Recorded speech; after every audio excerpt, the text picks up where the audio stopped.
Welcome back. Our next story, ancient Egypt arrives in Canada. On Sunday, Toronto's Royal Ontario Museum opens a groundbreaking exhibition. It's a remarkable look at life as it was lived more than 4,000 years ago. The museum is one of only 3 in the world to host the exhibit, and this is its only appearance in Canada. The man who made it happen is Krzysztof Grzymski. He's the museum's senior curator of Near Eastern and Asian civilizations. Tonight he gives us a preview of this stunning collection of Egyptian treasures.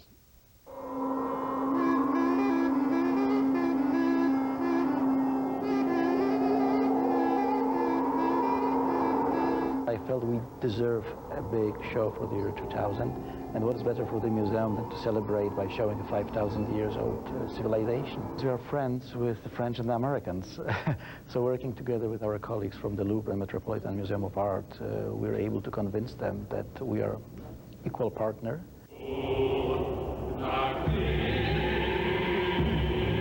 The overall concept is to show the art of the age of the pyramids, what we call the Old Kingdom, something that was never displayed before, even so Egyptology is so popular. The objects come from about 30 museums from around the world, and our job as curators of the 3 institutions was to negotiate with potential lenders to make sure that the objects are available for the exhibition, and then to place them the way they were sort of originally placed in the tomb. They come geographically from the area of modern Cairo, that is ancient Giza, Memphis, Saqqara. They mostly come from the tombs, because Egyptians truly believed in afterlife. They felt they had this need for self-preservation in the form of statues. They believed that a soul would inhabit the statue and perpetuate your life forever and ever. I think what is interesting is to see that even so those people were so far removed from us in time and space, they are so much like us. Really a great surprise for me, even personally, in the exhibition was that once we assembled all the objects, we discovered that we have a large number of family groups. Very touching, very personal, you know, husband and wife, or loving couple with their children, or daughter or son. This piece represents Pharaoh Menkaure, accompanied by a woman who is usually interpreted as his wife. For me, it's one of the 3 great icons of Egyptian art. It's truly unique art objects. I would compare it to the work of Michelangelo, and to have it here in Toronto, it's something incredible.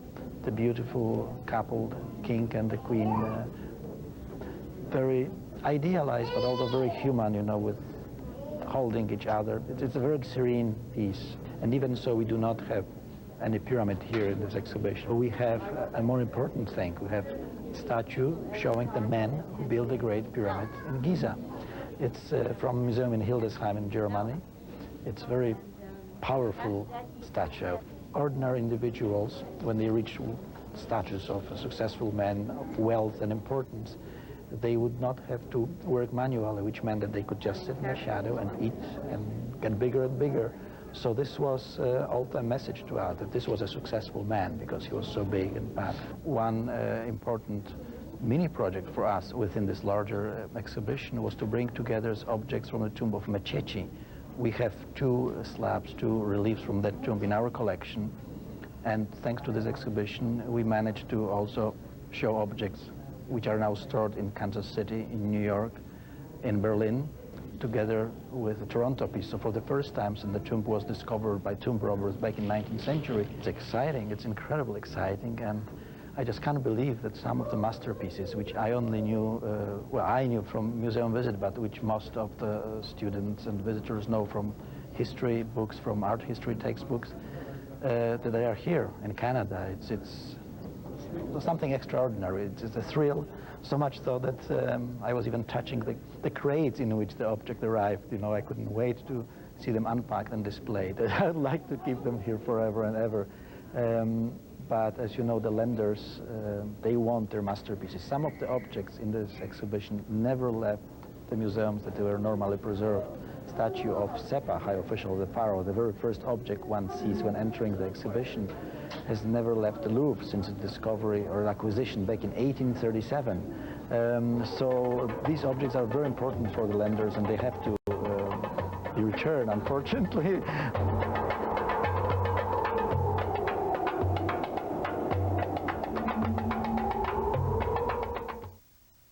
And please stay with us. The magazine will return in a Museum of Art. Po Paryżu i Nowym Jorku, gdzie odwiedziły ją setki tysięcy osób, teraz w Toronto aż do 22 maja można podziwiać 200 eksponatów zgromadzonych z ponad 30 muzeów świata. Z ramienia torontońskiego muzeum współtwórcą tej wielkiej wystawy jest kustosz sztuki egipskiej dr Krzysztof Grzymski. Zanim przedstawię Państwu rozmowę, którą z doktorem Grzymskim przeprowadził Marek Kusiba, wspomnijmy pokrótce drogę naszego rodaka do tak prestiżowego stanowiska. Krzysztof Grzymski przybył do Kanady, a dokładnie do Calgary w 1977 roku na stypendium doktoranckie. Doktorat uzyskał w 1982 roku, w okresie, gdy w Polsce trwał stan wojenny. W 1983 roku przybył do Toronto, gdzie wykłada również archeologię Egiptu i Nubii na Uniwersytecie Torontońskim. Dzień dobry Państwu. Jesteśmy w Royal Ontario Museum w Toronto i rozmawiamy z panem Krzysztofem Grzymskim, twórcą wystawy sztuki egipskiej czasu piramid. Dzień dobry panu. Dzień dobry. Panie Krzysztofie, pierwsze pytanie. Dlaczego stoimy na tle Chemionu? Kto to jest? Stoję na tle Chemionu dlatego, że jest to architekt i główny wykonawca Wielkiej Piramidy w Giza, piramidy Cheopsa, czyli Hufu, jak teraz mówimy terminologią egipską.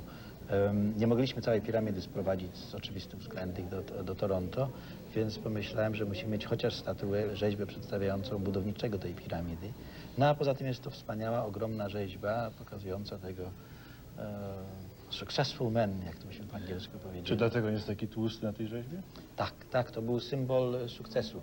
Jeżeli ktoś osiągnął wysoki status społeczny, nie musiał pracować manualnie, nie musiał robić żadnej pracy fizycznej, mógł sobie siedzieć w cieniu pod palmą i obiadać się i obrastać w tłuszcz.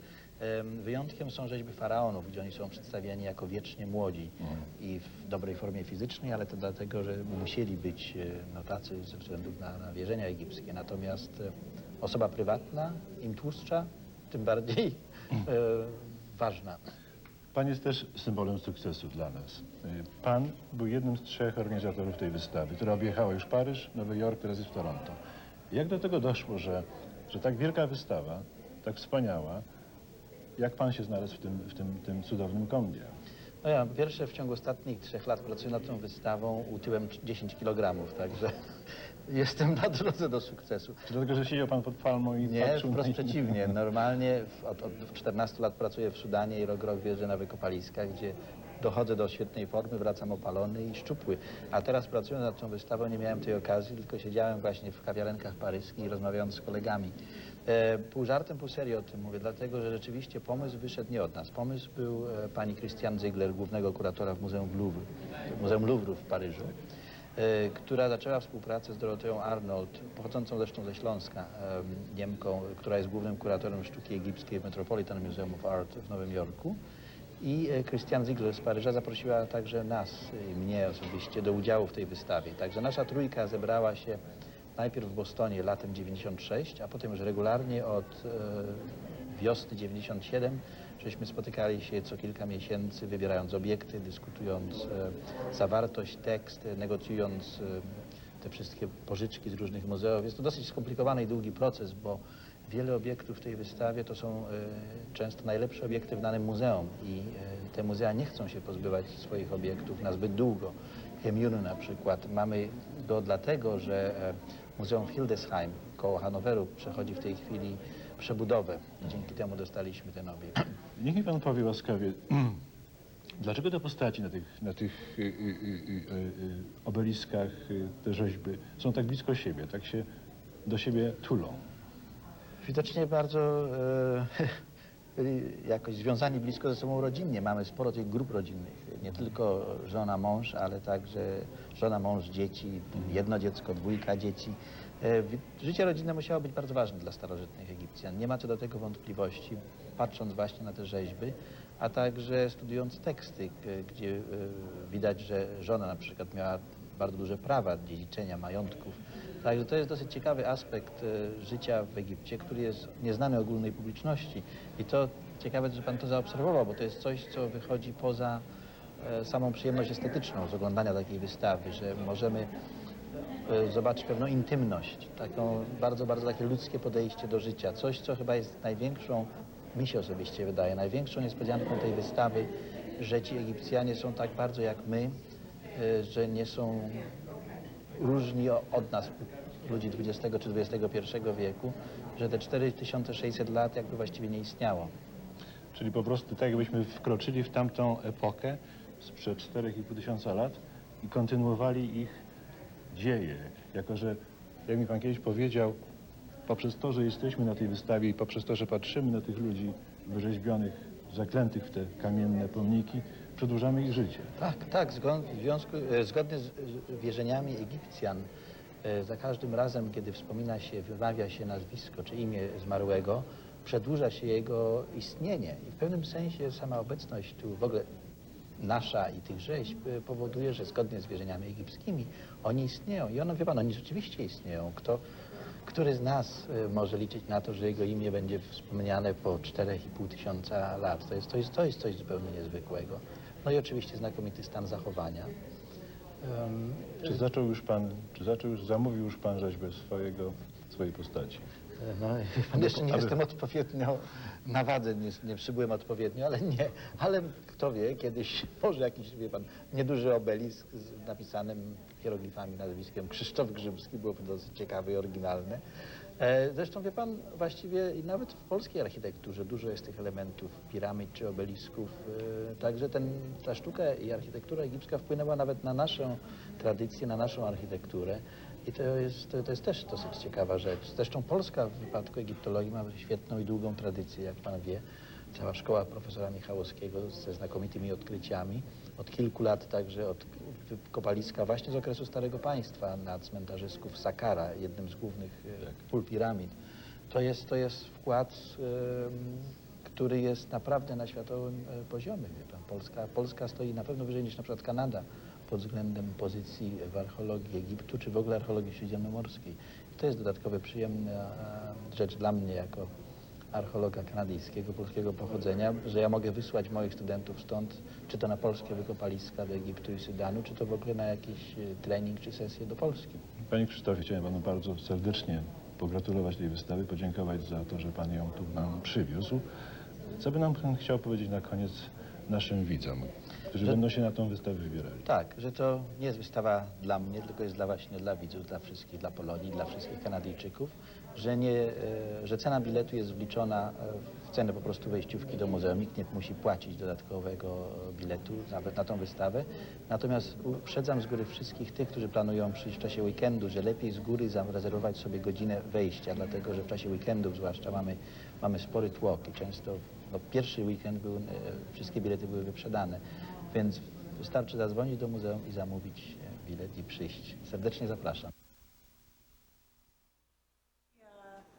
Start in front of this one, or? Sure, I'll come up. Okay. So I'll be surprised when you say this is one of them. Do I speak to the camera or to you? To me, just like you're talking to me now. Okay. Okay? I know there's a lot of rare and priceless artifacts here, 200 in total, but if you had to say these are the top 5 must-see in the exhibit, what would they be? Top 200 must-see in the exhibit, I would say in first place. But I do have my personal favorite. It's a fact. This statue was made 4,700 years ago. Just So 4,700 yes. years ago. Just to please the Torontonians. Okay, number 2, which way? Number 2, we should walk. I have several number 2s. No, we could. Like this museum, which is Boston Museum of Fine Arts, it depicts the king and Menkaure III, the smallest of the 3 great pyramids of Giza, and his wife. Which apparently is also, she's portrayed as his equal, right? Very much so, yes. Chicks rule in Egypt. Yes, that's right. There were some ladies who were shown sort of subservient, but no, she, as you see, is not only equal, she's very supportive and strides forward just like the king himself. Looked like one of those girls. But in the meantime, Stop that. we can admire the dress. I mean, it's fantastic. We can send it to any fashion show right now, and it creates sensation. I think. It probably did quite well in the year 2000. Oh yes, year 3002. I think. You can go on and on and on. But you know, this is really interesting because it's not a sculpture. We have lots of sculpture. It's not really something totally different. Adds personal touch. You can not only see the people, but you can see the way they dress. They dress very attractive. Great. Thank you.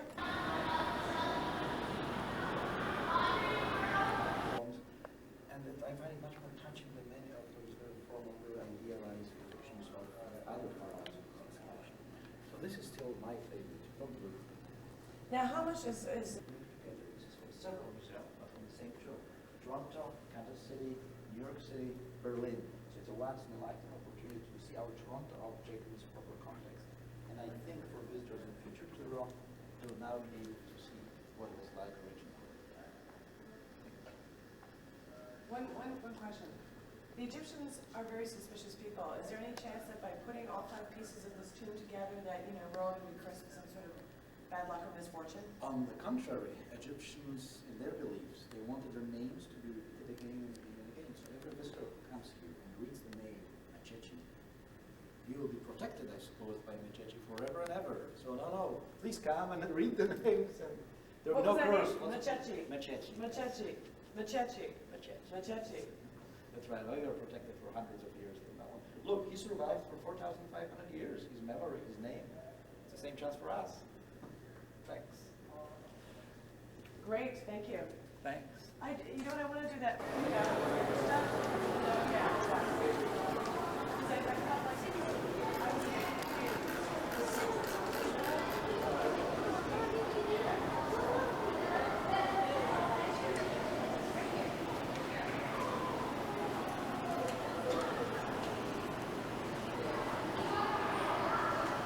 Gentleman named Seppa from the Louvre collection, and in fact it's the very first piece of the exhibition, so you can't really see the first until around 5:45. That was perfect. Does that work for you? Okay, great. Thank you. Thank you very much. Great, I appreciate thanks your a lot. time. Great, thanks for Thank coming. you. Thank you. Bye. And now they're back together, thanks to the cooperation of over 30 different museums worldwide. Egyptian art in the age of pyramids makes its Canadian debut Sunday at the Royal Ontario Museum, and today I got a sneak peek at the pharaohest of them all.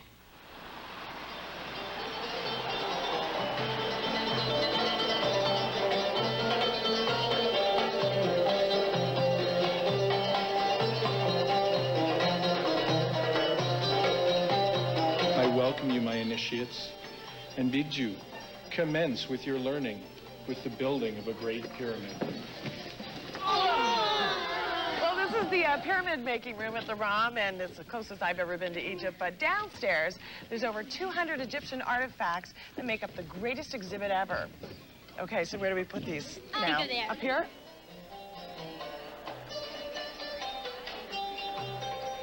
This is the highlight of the exhibition. It depicts the king, Menkaure, builder of the third, the smallest of the 3 great pyramids at Giza, and his wife. Which apparently is also, she's portrayed as his equal, right? Very Because much so, yes. chicks rule in Egypt. Yes, that's right. I like this dress because it's so different, very see-through dress, as you can see. See-through dress, huh? Yes, made of those 7,000 little beads. The Egyptians are very suspicious people. Is there any chance that by putting all 5 pieces of this tomb together that, you know, we're all going to be cursed with some sort of bad luck or misfortune? On the contrary, Egyptians, in their beliefs, they wanted their names to be repeated again and again and again. So no, please come and read the names. And what was that name? Mechechi. Look, he survived for 4,500 years. His memory, his name. It's the same chance for us. Doors to the pyramids open this Sunday, and the exhibition runs through to May 22nd. Tickets can be purchased at the ROM box office.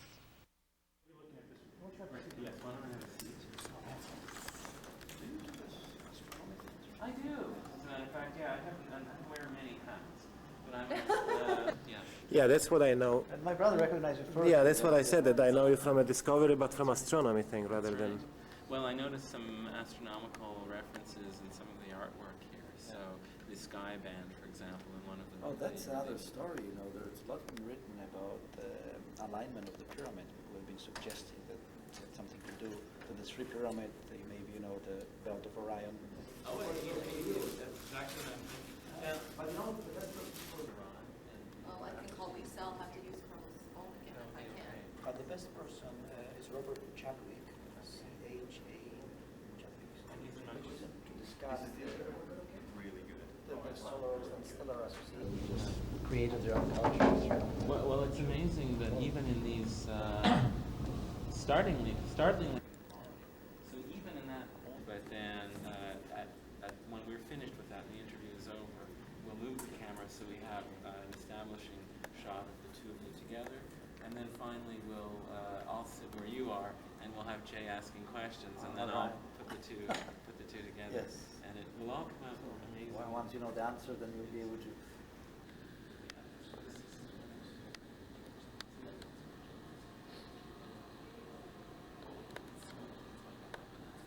Up there, and then I realized it's obvious.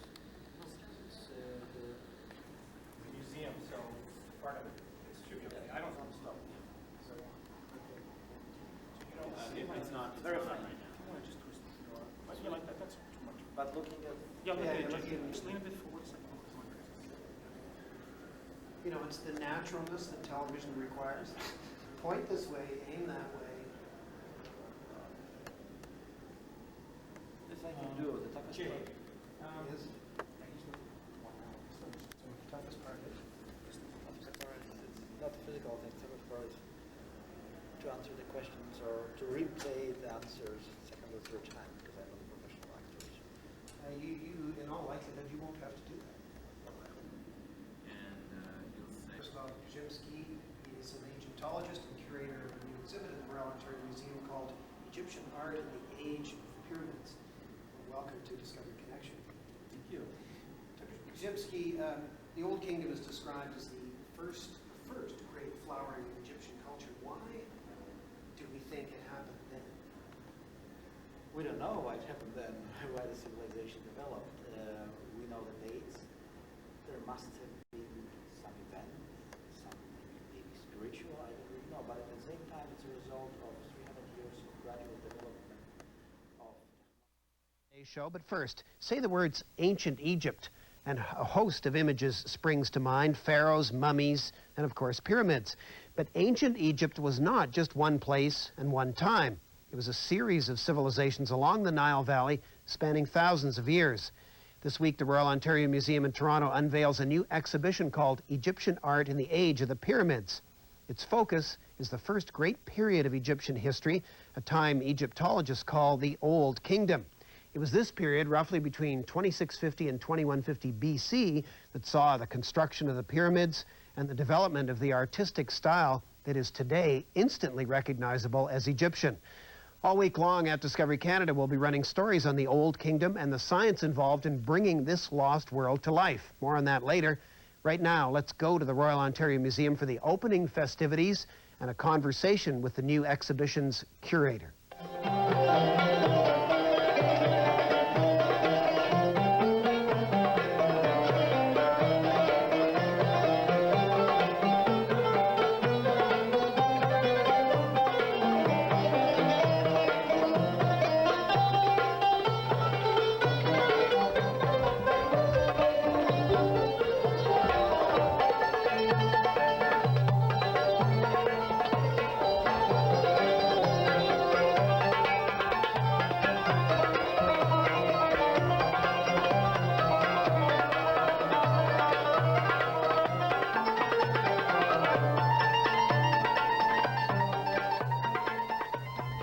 I'm joined now by Dr. Krzysztof Grzymski. He's an Egyptologist and curator of a new exhibition here at the Royal Ontario Museum called Egyptian Art in the Age of the Pyramids.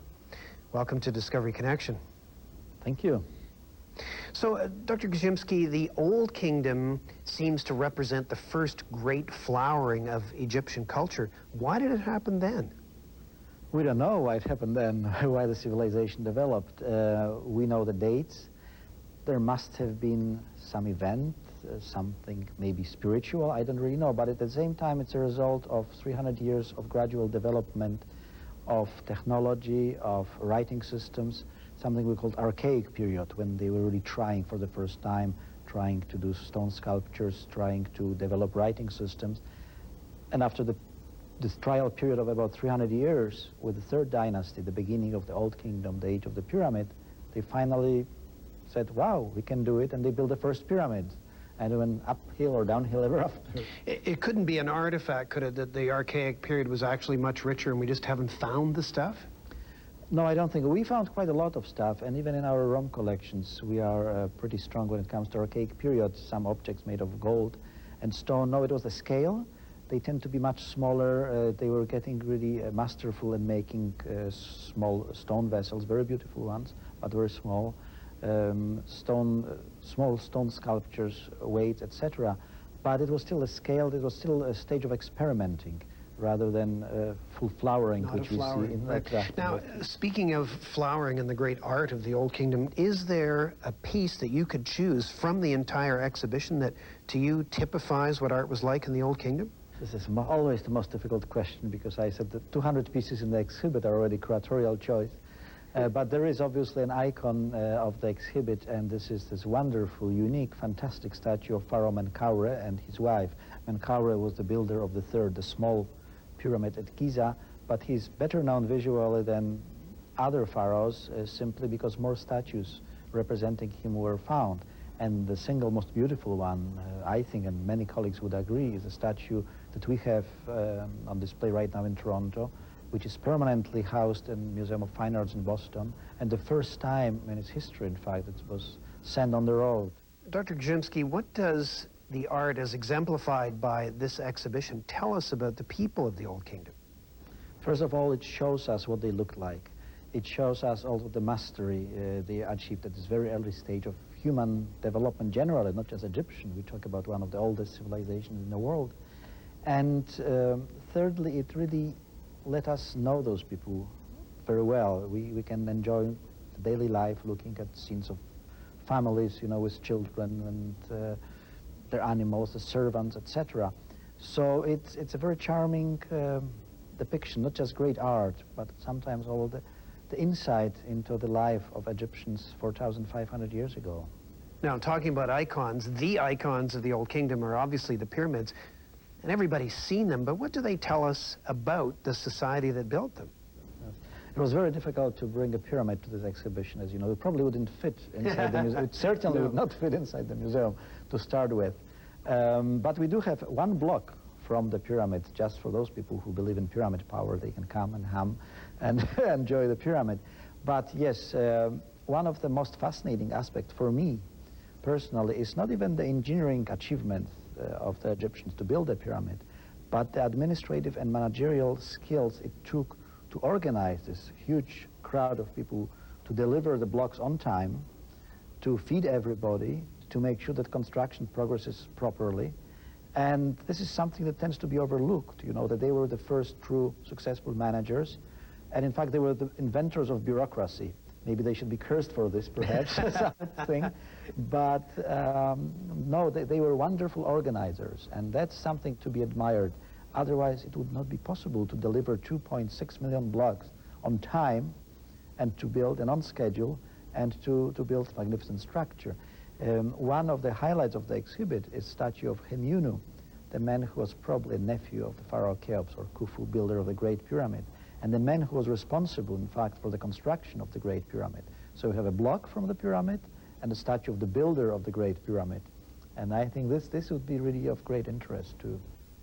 Now, for those people who are lucky enough to be able to come here and see the exhibition, what would you like them to take away with them? I'm not sure what I'd like them to take away from, but I think what they'll find here will be a great surprise to see how much the Egyptians were like us. I think it will be going to be a total surprise. People have very vague idea what the Egyptians were like. They look at us, walk like the Egyptians, scenes on relief.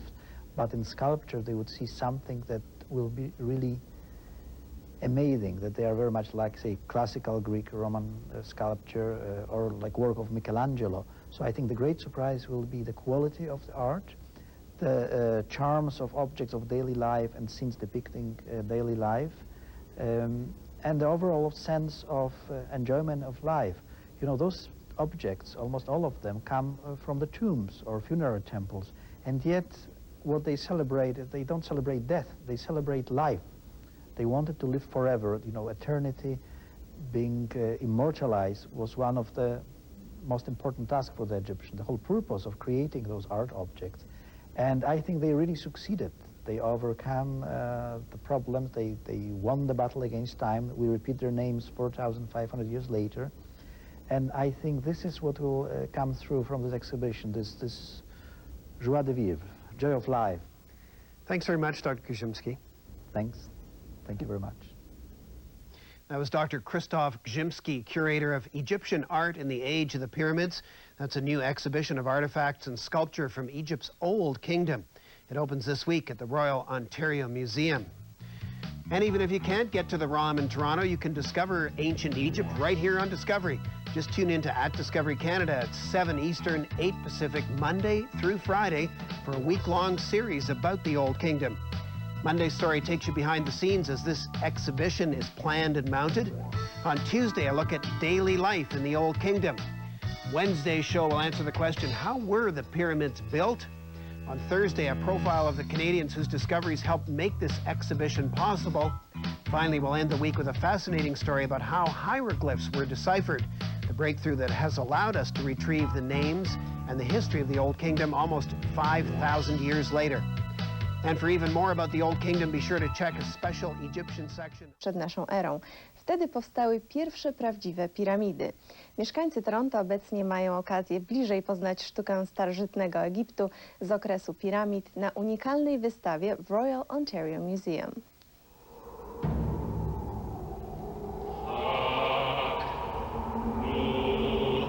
Wystawa Egipska sztuka z okresu piramid, obecnie trwająca w Royal Ontario Museum, pozwala zrozumieć cywilizację, która zainspirowała wyobraźnię artystów na całym świecie. Jest to największa w historii tego typu wystawa. Przedstawiane projekcje zostały sprowadzone do Toronto z 30 państw. Sztuka z okresu piramid, z okresu, który jest może najbardziej znany, bo piramidy są symbolem Egiptu, ale poza piramidami właściwie publiczność niewiele wie o ludziach, którzy je zbudowali i o sztuce, którą stworzyli. Ta wystawa to był pomysł pani Christiane Ziegler, która jest głównym kuratorem sztuki egipskiej w Louvre. Jest to w ogóle wspólna wystawa zorganizowana przez Louvre w Paryżu, Metropolitan Museum w Nowym Jorku i nasze Królewskie Muzeum Ontario. Pani Ziegler się specjalizuje właśnie w tym okresie i to był jej pomysł. W czasie naszego spotkania na jednej z konferencji latem 96 roku zaprosiła nas do dołączenia się do tej wystawy, dlatego że to jest tak duża, na tak wielką skalę, że trudno jednej instytucji, nawet Louvre'owi trudno zorganizować coś takiego. Sposób wystawiania jest bardzo ważną rzeczą. Obiekty same są piękne, ale zawsze lepiej pokazać je jeszcze w interesujący sposób. To jest ciekawe, że ta sama wystawa, te same obiekty zostały pokazane w 3 zupełnie inne sposoby w 3 różnych miejscach. W Paryżu koledzy francuscy z jednej strony pokazywali sztukę królewską, a porównywali ją do sztuki prywatnej. W Nowym Jorku nacisk był położony na dokładną chronologię. Każdy obiekt był ściśle wydatowany do czasu panowania poszczególnych królów. Natomiast w Toronto zdecydowaliśmy się zastosować ogólną chronologię, podział na 4 dynastie z tego starego państwa. Wystawa zawiera blisko 200 projektów pochodzących z 4 dynastii na przełomie 500 lat. To nie jest tylko rzeźba i relief, mamy także biżuterię, naszyjniki piękne na przykład, szkatułki na przechowanie tej biżuterii. Mamy dosyć ciekawą lektykę królowej Hetepheres, matki faraona Cheopsa. Nie jest to oryginalna lektyka, bo ta niestety w wieku przez te kilka tysiącleci uległa zniszczeniu, natomiast archeolog Reisner, który odkrył resztki, potrafił zrekonstruować wygląd. I mimo, że to jest rekonstrukcja, jest to jeden z najciekawszych obiektów w tej wystawie. Trzeba też pamiętać, że to jest wszystko szalenie, nie tylko piękne, ale wykonane przy pomocy bardzo prostych narzędzi wiele tysięcy lat temu. Od naszego okresu 2000 lat my żyjemy bliżej do czasów Chrystusa niż Chrystus do okresu piramid. Ja raczej powołuję się w tym wypadku na Juliusza Cezara i Kleopatrę, którzy wędrowali sobie, podróżowali na łodziach w górę Nilu, żeby zwiedzić piramidy jako turyści. I trzeba myśleć o tym, że właśnie dla nich te piramidy to już była starożytność. 2500 lat prawie między Cezarem a piramidami i 2000 lat między nami a Cezarem. Także to trzeba tą perspektywę czasu.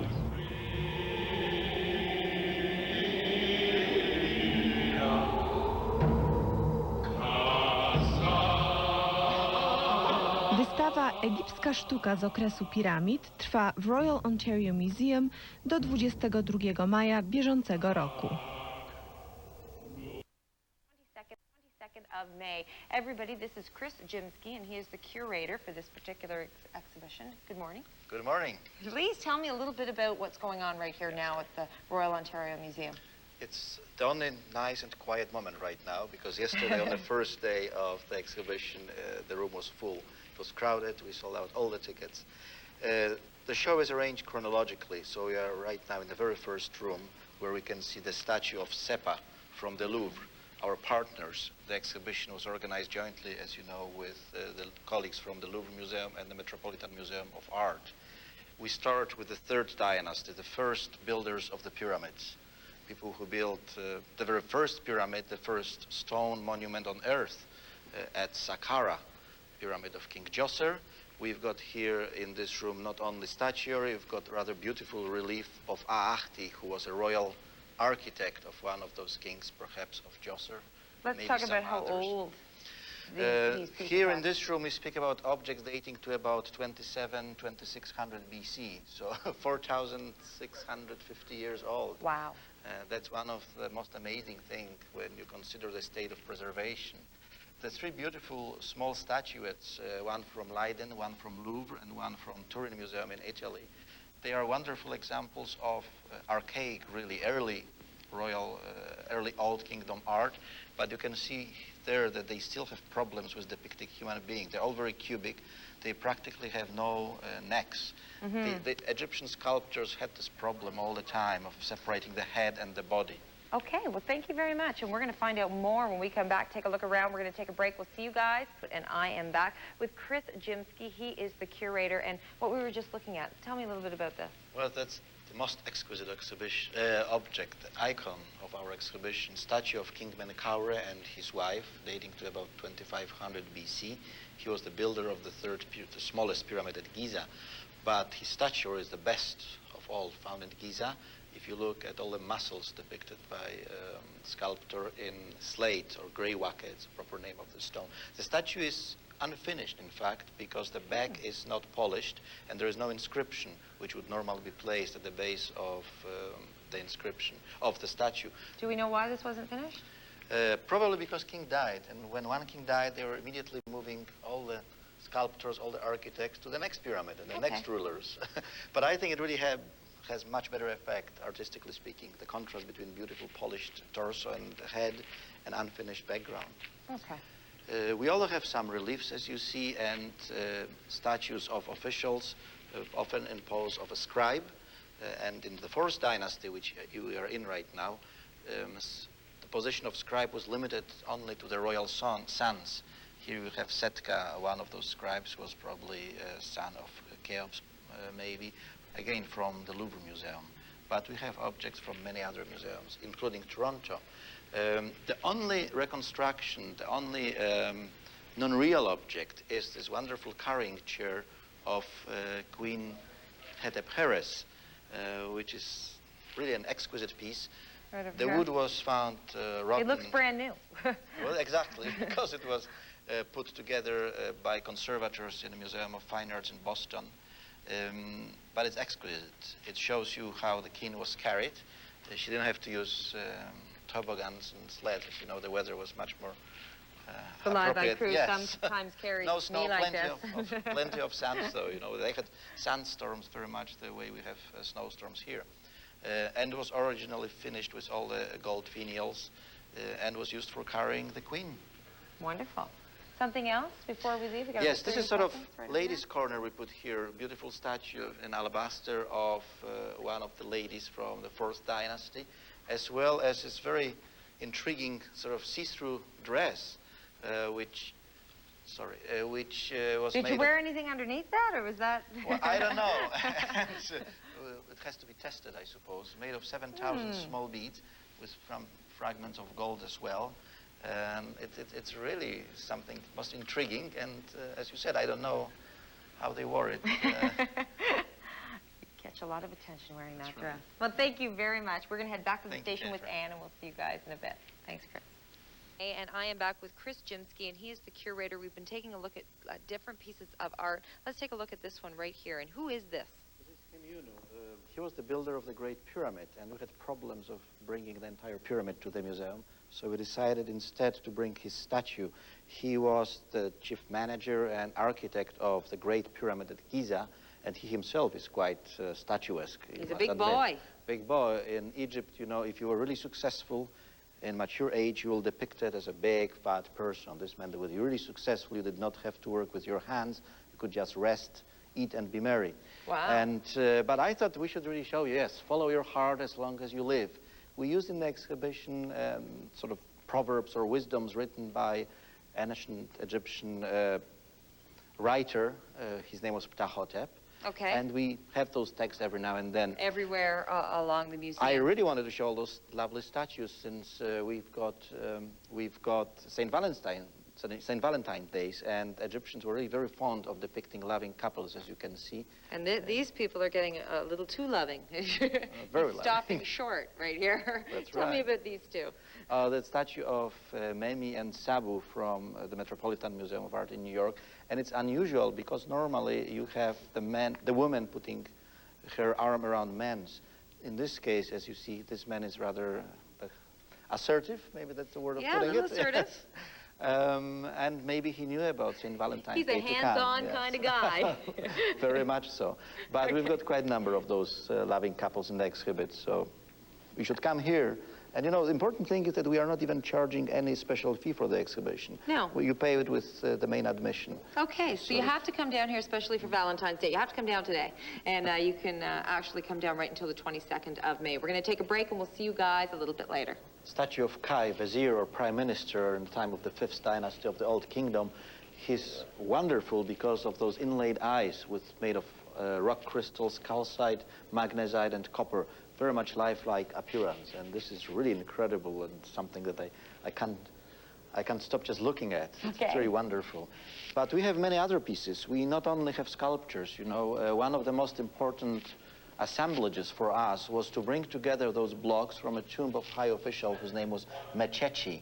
And if you look from the center, you see a fragment from New York, but the first one on the left, it's a fragment from the Royal Ontario Museum. Right over here on the left? That's right. It's first one which is cracked in the middle. And then... so that stays here? That stays here permanently. Okay. So the idea was to show once in our lifetime all the objects from the same tomb, which are now displayed in many different museums. So you start with Rome piece, followed by Kansas City fragment. Okay. Followed by the central false door from the Metropolitan Museum in New York. Okay. Another Kansas City and Berlin. Wow. The tomb was found by tomb robbers back in the 19th century. It was never located since that time. And so the pieces are dispersed all over the world, and it was our only chance to bring them once. And here they are all together at yes. the Royal Ontario Museum. Please come by, check out the exhibition. It's going on until the 22nd of May. We're going to see you guys tomorrow. Thank you very much. Thank you very much for coming. Bye-bye.